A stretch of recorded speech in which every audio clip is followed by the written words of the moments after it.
Welcome all the viewers. This lecture is continuation of the past lecture on decree.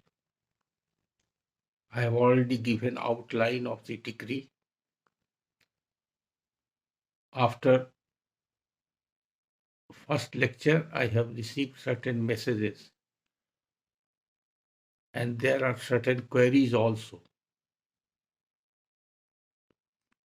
some of which I have replied.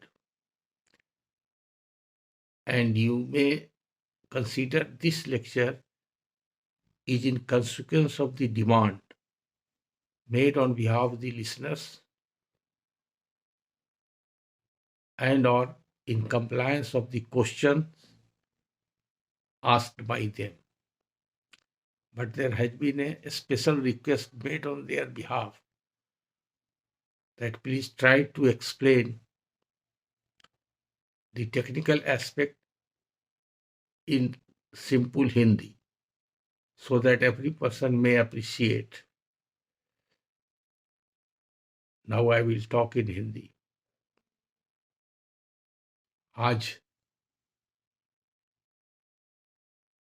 18 जनवरी 2022 दिन मंगलवार, समय 11:30।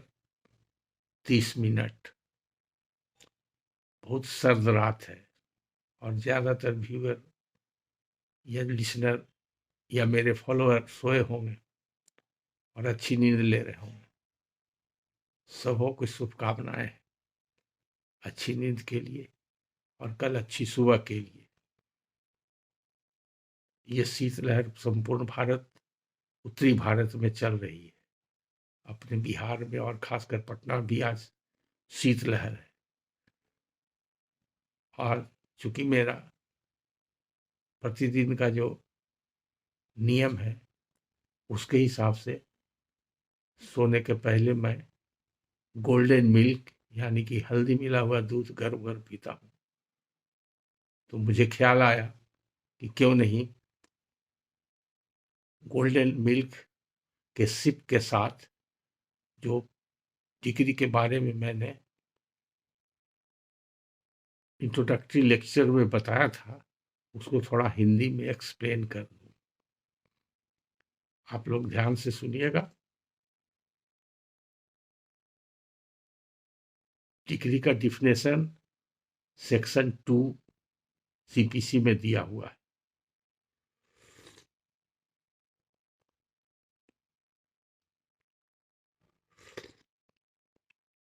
और उस definition के हिसाब से अगर कोई court rights of the parties को पूर्णतः निपटारा कर देता है, डिटरमिन्स कर देता है। निपटारा या डिटरमिन्स करने का मतलब है कि सुनवाई के उपरांत, यानी कि जो विधि की प्रक्रिया है वैधानिक प्रक्रिया अपनाते हुए और उस विवाद का निपटारा कर देता है, तब कहलाता है conclusively determines the rights of the parties.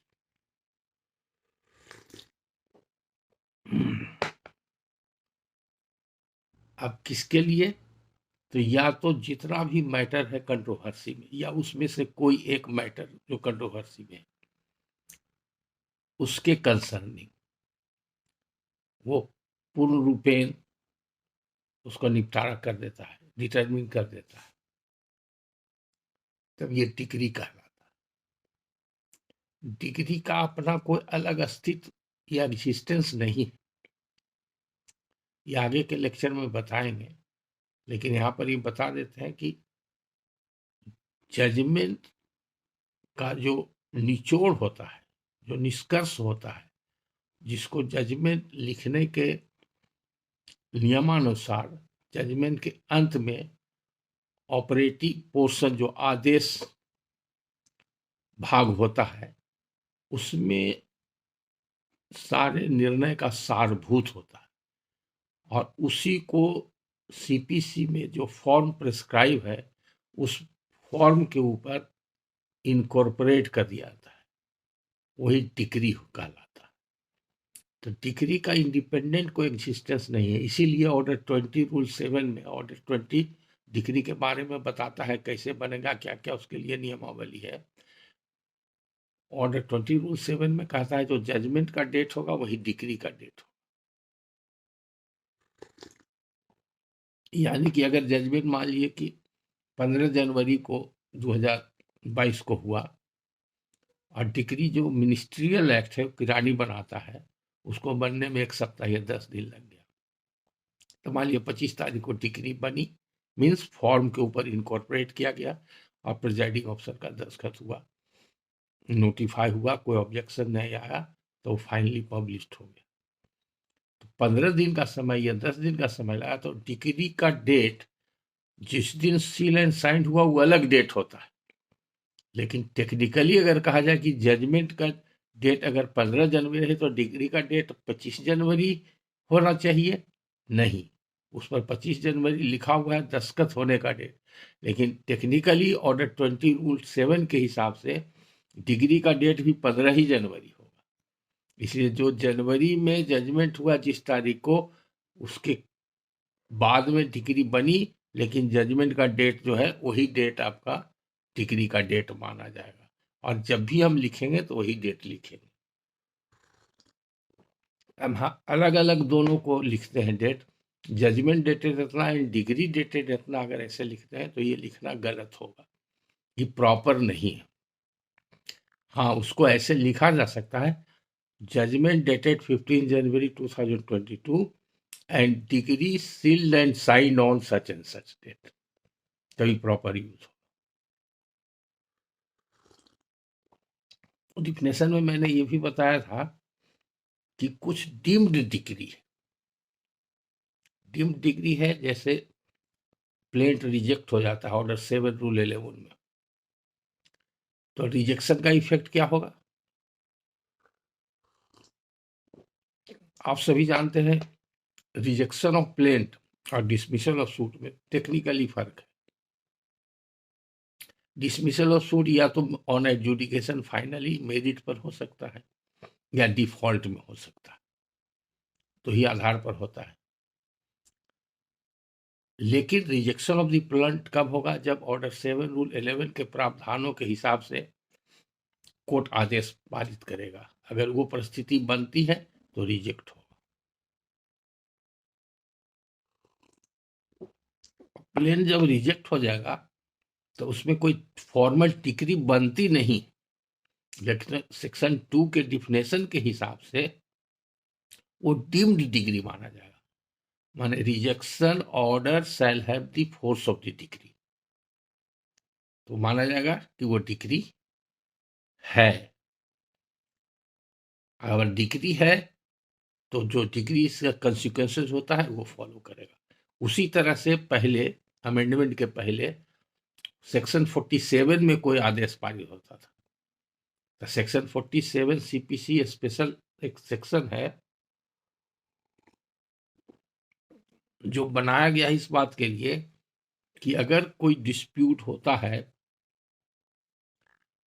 Execution के प्रोसीडिंग के दरमियान कि डिग्री एक्सक्यूट होने लायक है कि नहीं है, या डिग्री में अगर पेमेंट का आदेश है तो वो पेमेंट हुआ है या नहीं हुआ है, या पार्ट पेमेंट हुआ है, फुल पेमेंट हुआ है, इसमें कंट्रोवर्सी, ये सारा मैटर्स अगर कोई क्वेश्चन करता है तो वो क्वेश्चन को उसी एक्सक्यूशन केस में डिसाइड किया जा सकता है सेक्शन 47 के प्रावधान के अनुसार।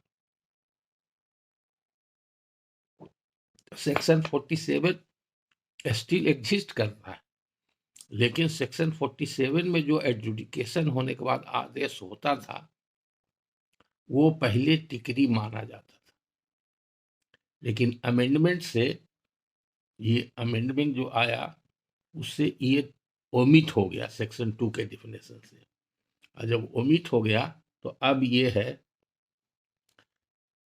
ऑर्डर 47 का ऑर्डर जो है वो डिग्री का फोर्स उसका नहीं रहा, वो जैसे अदर ऑर्डर्स होते हैं जुडिशियल ऑर्डर्स वैसे वो ऑर्डर रह जाएंगे। ये 77 में 1 फरवरी 77 से ये लागू हुआ अमेंडमेंट, उसी समय से सेक्शन 47 ओमिट हो गया, हटा दिया गया डिफिनेशन।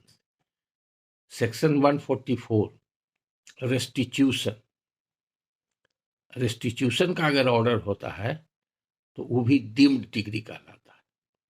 तो आज के तारीख में ऑर्डर 7 रूल 11 में अगर प्लेंट रिजेक्ट हो गया हो या 144 रेस्टिट्यूशन का कोई ऑर्डर हो तो ये डीम्ड डिग्री कहलाता है। एक्चुअली डिग्री है नहीं, लेकिन ये डीम्ड डिग्री कहलाता है।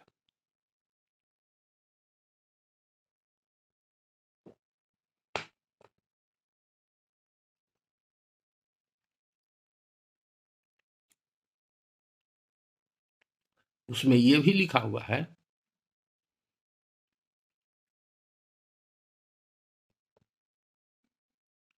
अगर कोई अपील ऑर्डर के अगेंस्ट में होता है, जिसको कि अपीलेबल ऑर्डर कहते हैं,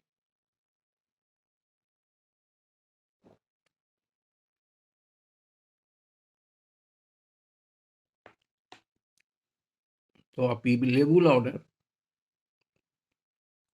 का अपील में फिर जब ऑर्डर होता है तो वो डिक्री नहीं बनता उसमें।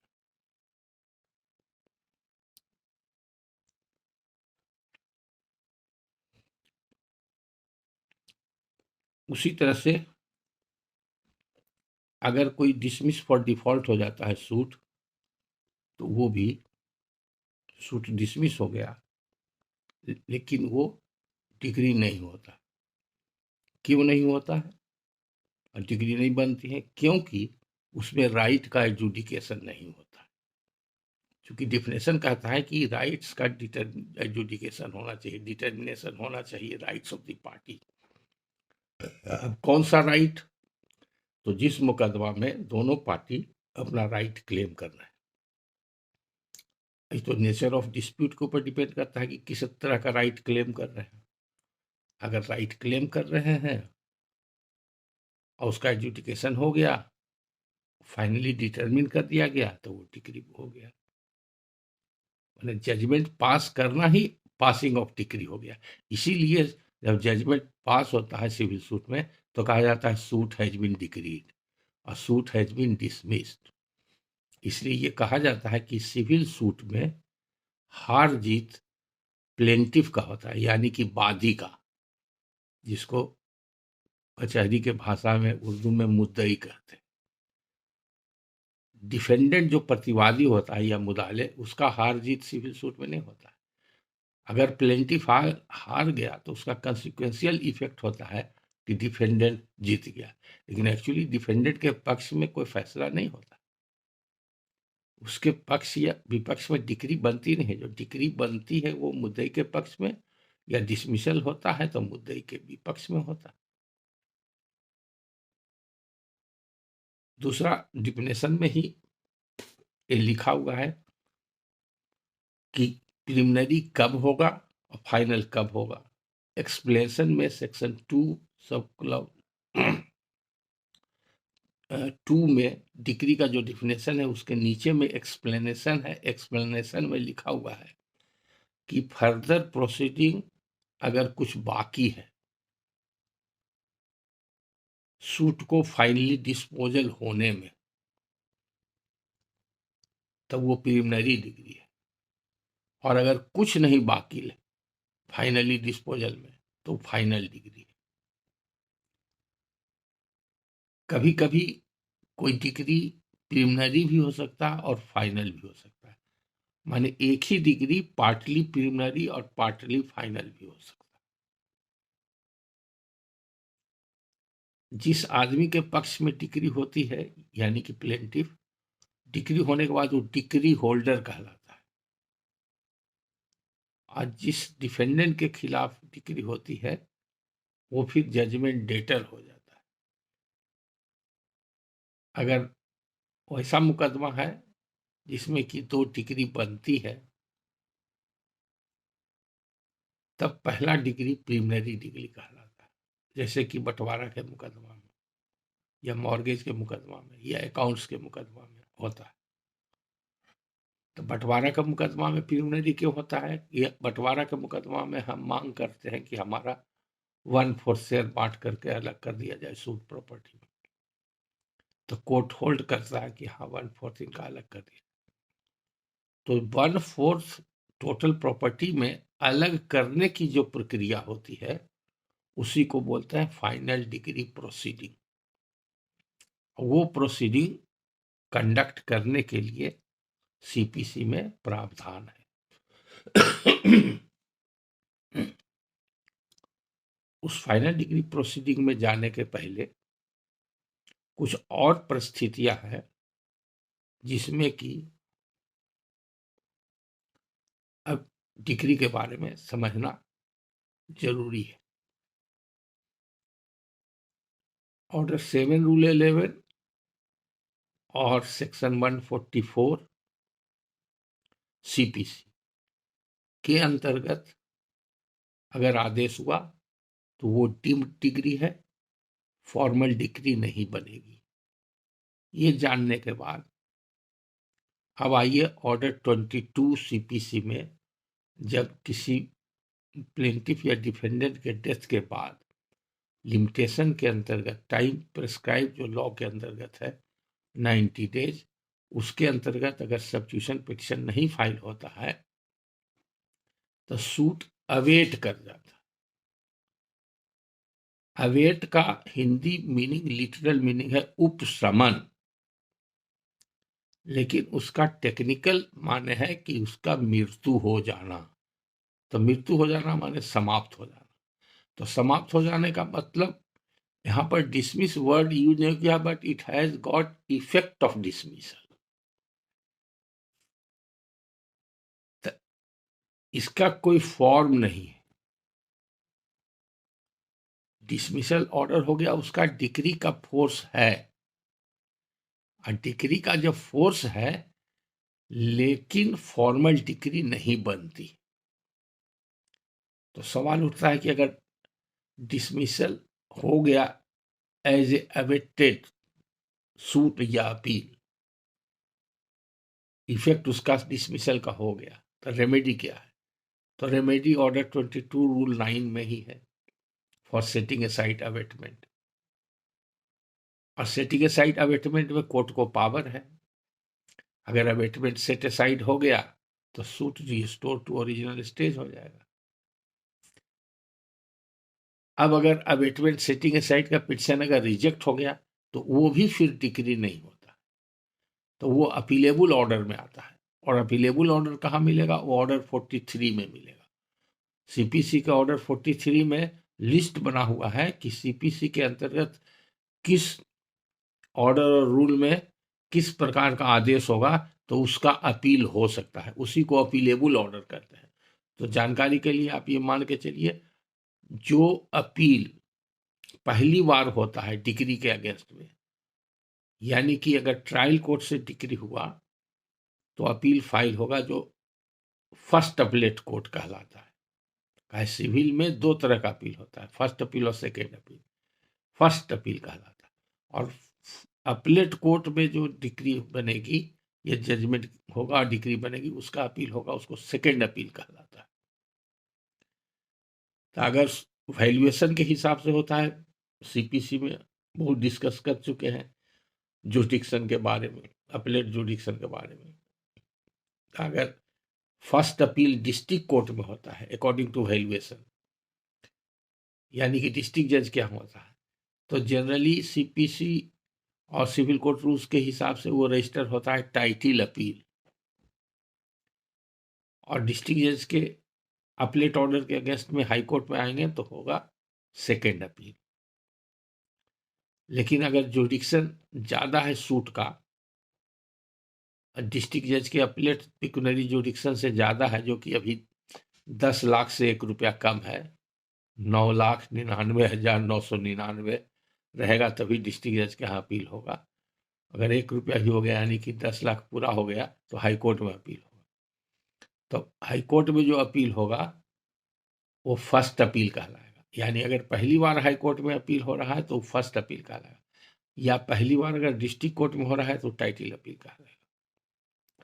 तो अवेटमेंट का इफेक्ट भी होता है डिग्री का, यानी चूंकि उसका कंसिक्वेंस है डिसमिसल, तो फोर्स ऑफ डिग्री होता है, लेकिन फॉर्मल डिग्री नहीं बनती है और उसका अपील नहीं होता है ऑर्डर 22 के डिसमिसल ऑर्डर का, अवेटमेंट ऑर्डर का, बल्कि सेटिंग असाइड अवेटमेंट अगर वो रिजेक्ट होगा तो वो अपीलेबल ऑर्डर होता है।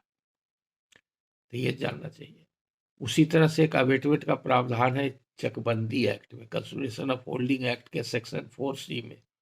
वो कहता है कि अगर कोई मुकदमा सिविल कोर्ट में है लंबित और उसके बाद जिस इलाके के जमीन संबंधी विवाद है, खेती योग्य जमीन है और उसका विवाद है, उस इलाके में चकबंदी की प्रक्रिया प्रारंभ हो चुकी है, तो वो बाद नहीं चलेगा, वो अवेट कर जाएगा। तो अवेटमेंट ऑर्डर 22 में और अवेटमेंट चकबंदी में बेसिक डिफरेंस है। बेसिक डिफरेंस क्या है कि ऑर्डर 22 में जो अवेटमेंट होता है ऑटोमेटिकली होता है, कोर्ट को आदेश पारित करने की आवश्यकता नहीं। कोई पक्षकार मर गया और 90 दिन तक सब्स्टिट्यूशन नहीं हुआ, तब ऑटोमेटिकली सूट या अपील अवेट कर जाता है। जबकि चकबंदी में अवेटमेंट की प्रक्रिया तब होगी जब certain order, judicial order court के द्वारा पास किया जाएगा। वो ऑर्डर कब पास किया जाएगा? On proof of 2 things. पहला कि जिस बात के लिए सूट लाया गया है वो बात के लिए चकबंदी पदाधिकारी सक्षम है और चकबंदी अधिनियम में उसका प्रावधान ऑलरेडी है। दूसरा ये कि चकबंदी की प्रक्रिया विधिवत प्रारंभ हो गई है, यानी कि सेक्शन 3 चकबंदी अधिनियम में सब क्लॉज 1 में सरकार द्वारा घोषित किया जा चुका है कि यहाँ पर चकबंदी की प्रक्रिया प्रारंभ की जाती है। ये दोनों कंडीशंस अगर फुलफिल हो गया तो ये देखना होगा कोर्ट को कि चकबंदी की प्रक्रिया से क्या असर होता है, तो वो उस प्रक्रिया से पाएगा कि नहीं। ये सेक्शन 4C का प्रावधान इसमें लागू होता है, इसलिए ये सूट अवेट कर जाएगा। तो वहां पर जुडिशियल ऑर्डर पास करने के लिए सर्टेन फाइंडिंग्स देना पड़ता है, जबकि ऑर्डर 22 में कुछ नहीं देना पड़ता।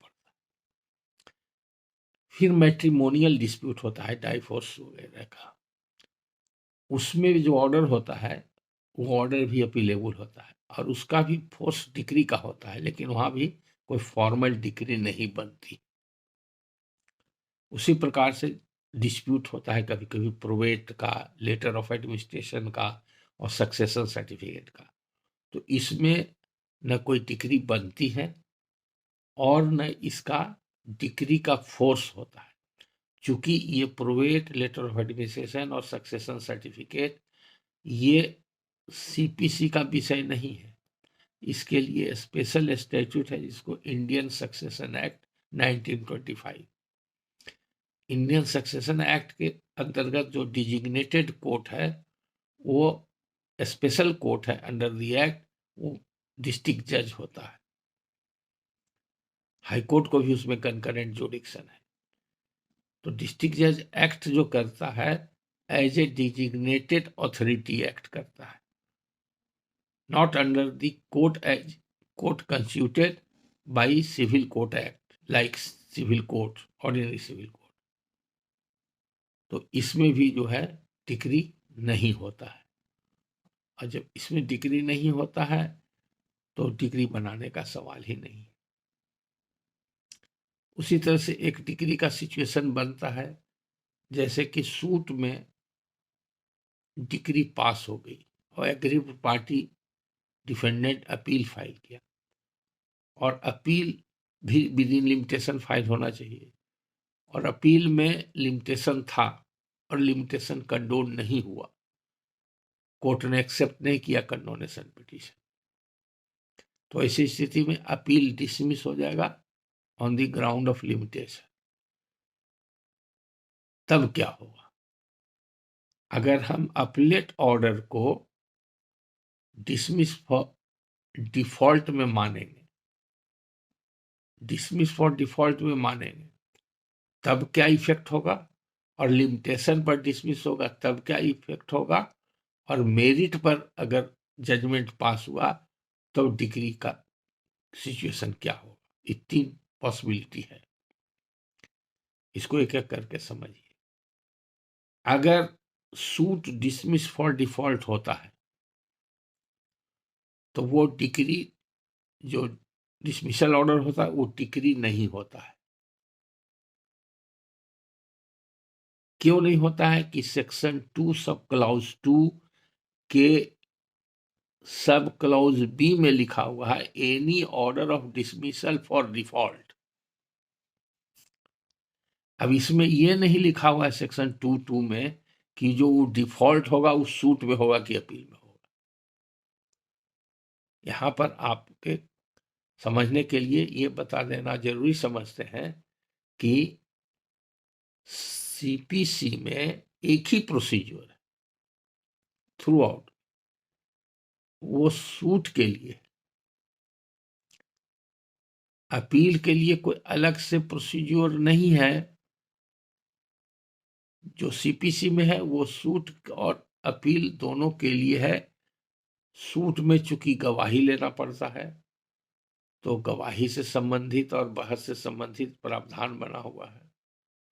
अपील में गवाही नहीं लेना है, सिर्फ बहस करना है, तो उसके बारे में प्रावधान बना हुआ है। कौन पहले बहस करेगा नहीं करेगा। अपील में भी जैसे सूट में होता है एक्स पार्टी बहस, अपील में भी प्रावधान बना हुआ है। अगर अदम पैरवी में सूट खाली होता है यानी कि डिसमिस फॉर डिफॉल्ट, तो अपील में भी डिसमिस फॉर डिफॉल्ट का प्रावधान बना हुआ है। तो एक ही प्रावधान है। और दूसरा प्रिंसिपल क्या है कि appeal is a continuation of suit. तो जिस सिद्धांत पर सूट का डिसमिसल ऑन डिफॉल्ट डिग्री नहीं है, उसी प्रकार अपील भी अगर डिसमिस फॉर डिफॉल्ट हुआ तो वो डिग्री नहीं होगा उस सिद्धांत पर। लेकिन दूसरे सिद्धांत से वो डिग्री हो जाता है, क्योंकि जो नीचे कोर्ट का डिग्री है वो बरकरार रह गया अपील डिसमिस होने से, चाहे वो मेरिट पर हो या डिफॉल्ट पर हो।